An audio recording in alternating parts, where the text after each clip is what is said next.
नमस्कार दोस्तों। तमिलनाडु का कैपिटल चेन्नई के एक स्कूल में एक 15 वर्षीय लड़के को कथित तौर पर उसके सहपाठियों द्वारा समय समय पर सेक्सुअल असोल्ट और शारीरिक हमले का शिकार होना पड़ा। विक्टिम कक्षा 10 का छात्र है।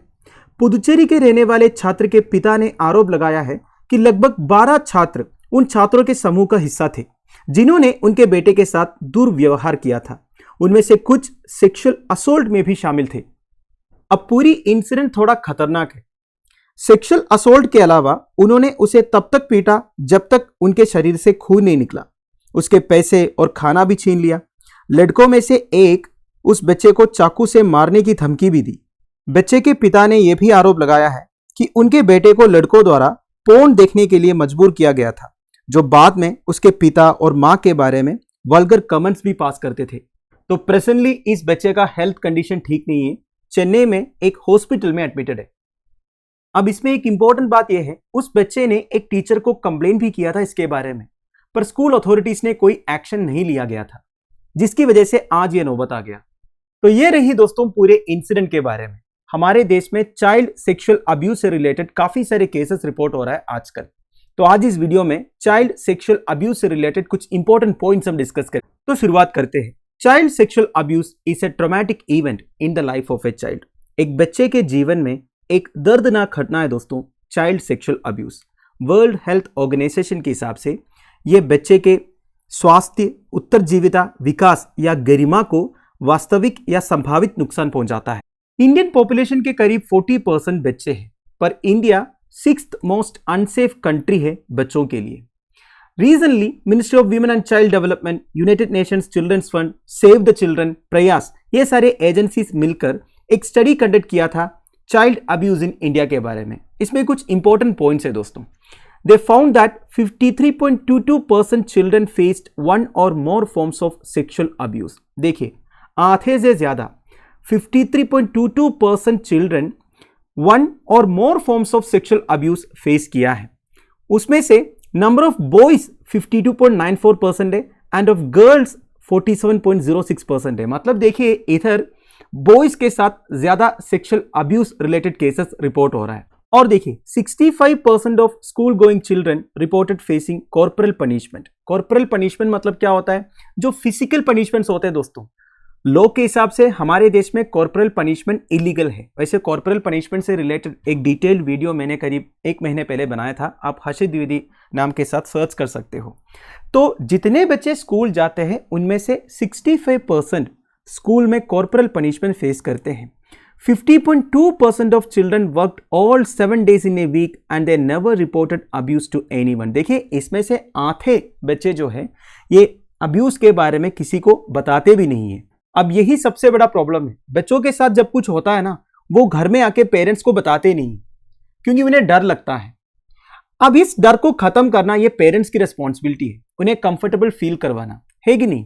Now, children on the street, children at work, children in institutional care reported highest incidents of sexual assault. Sexual assault वाला केसेस सबसे ज्यादा उन बच्चों में रिपोर्ट हुआ जो स्ट्रीट में है, जो काम पर है और जो इंस्टीट्यूशनल केयर में है। वैसे इंस्टीट्यूशनल केयर मतलब क्या होता है? जिन बच्चों का देखभाल करने के लिए कोई नहीं है, उन्हें प्रोटेक्ट करने के लिए, उन्हें रखने के लिए इंस्टीट्यूशंस रहते हैं। For example children home, observation home, open shelter etcetera. तो इन चाइल्ड केयर इंस्टीट्यूशंस में सबसे ज्यादा सेक्सुअल असोल्ट वाला केसेस रिपोर्ट हुआ है। वैसे आप सबको पता होगा, child sexual abuse is a punishable act as per the protection of children from sexual offences act, that is POCSO act. POCSO act जो है जेंडर न्यूट्रल है। इसमें 18 साल के नीचे जो बॉयज है एंड गर्ल्स है दोनों कवर्ड है। दोनों के साथ अगर सेक्सुअल अब्यूज होता है तो पोक्सो एक्ट के under it is a punishable offence. अब दोस्तों, चाइल्ड सेक्सुअल अब्यूज का जेंडर वाइज ब्रेकडाउन एक बार चेक करते हैं। जैसे कि मैंने आपको पहले ही बताया, अगर आप ये सोच रहे हो कि चाइल्ड सेक्सुअल अब्यूज से रिलेटेड जो केसेस है सबसे ज्यादा गर्ल्स के बीच में रिपोर्ट होता है, तो ये गलत है। सबसे ज्यादा बॉयज के साथ रिपोर्ट होता है। अब अलग अलग फॉर्म्स ऑफ सेक्सुअल अब्यूज है, केवल फिजिकल अब्यूज ही नहीं, जैसे कि children who reported when someone made them fondle और touch their private body parts. इसमें 58.4% केसेस बॉयज के साथ हुआ है। Second, exhibition, that is children forced to show और exhibit their private body parts. इसमें भी 60.25% केसेस बॉयज के साथ रिपोर्ट हुआ है। Third, children reported being photographed in nude, इसमें भी 52.01% केसेस बॉयज के साथ रिपोर्ट हुआ है। तो इसका मतलब यह है हमारे देश में जो गर्ल्स है वो तो अनसेफ है ही, उसके साथ साथ बॉयज भी इक्वली अनसेफ है। नाउ अगर स्टेट वाइज ब्रेकडाउन देखेंगे, देखिए इस स्टडी में टोटल 13 स्टेट्स का सैंपल लिया गया। 13 में से 9 states reported higher percentage of sexual abuse among boys as compare to girls. तो 13 में से 9 स्टेट्स में सबसे ज्यादा सेक्सुअल अब्यूज से रिलेटेड केसेस रिपोर्ट हुआ है बॉयज के साथ।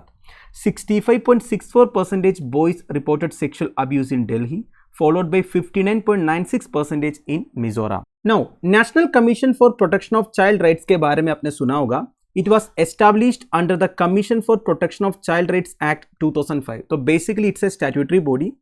ये कमीशन ये इंश्योर करता है that all policies, laws and programmes are working in connection with the child rights perspective as laid by the Constitution of India as well as United Nations convention on the rights of child. तो देखिए बच्चों के rights को protect करने के लिए provisions already है दोस्तों हमारे कॉन्स्टिट्यूशन में और United Nations convention on the rights of child में। तो उसी पर्सपेक्टिव में सारे पॉलिसीज, लॉज एंड प्रोग्राम्स काम कर रहा है। ये इंश्योर करना इस कमीशन का काम है। पर देखिए दोस्तों, नेशनल कमीशन का ये जो फंक्शन है ये तभी इंप्लीमेंट हो सकता है जब सोसाइटी का इफेक्टिव पार्टिसिपेशन एंड इन्वॉल्वमेंट हो। तो इस पर्टिकुलर केस में बच्चे का जो पिता है उन्हें सबसे पहले national Commission for Protection of child rights में जाके रिपोर्ट करना चाहिए। पर एक प्रॉब्लम यह है दोस्तों, इस केस में जो कन्विक्स है वो भी तो बच्चे हैं, इन्हीं के क्लासमेट्स या सीनियर्स है। तो इस तरह के केसेस को प्रिवेंट करने के लिए क्या किया जा सकता है? देखिए हमारे देश में अक्सर कर मेजोरिटी ऑफ स्कूल्स में इस तरह के केसेस रिपोर्ट होता है। बच्चे आपस में लड़ते हैं, जो सीनियर्स है जूनियर्स को परेशान करते हैं, कुछ सेक्सुअल असोल्ट या अब्यूज वाले केसेस भी रिपोर्ट होता है। तो सबसे पहला सॉल्यूशन यह है दोस्तों, बच्चों को यह समझाना पड़ेगा आपका कंसेंट के बिना आपके साथ कोई भी कुछ भी जबरदस्ती करने की कोशिश कर रहा है, चाहे वो क्लासमेट्स हो, सीनियर्स हो, स्कूल के स्टाफ हो या टीचर्स हो। इस बात को सबसे पहले अपने पेरेंट्स को जाके बताना होगा। अब बच्चे इतना जल्दी बताते नहीं, वो डरते हैं। तो बच्चों को वो कॉन्फिडेंस दिलाना वो पेरेंट्स की रिस्पॉन्सिबिलिटी है। सेकंड, स्कूल अथॉरिटीज की रिस्पॉन्सिबिलिटी। स्कूल में जब भी कोई लेजर टाइम दिया जाता है उस वक्त बच्चे क्या कर रहे हैं ये मॉनिटर करने के लिए स्कूल अथॉरिटीज की तरफ से एक टीम कॉन्स्टिट्यूट करना होगा।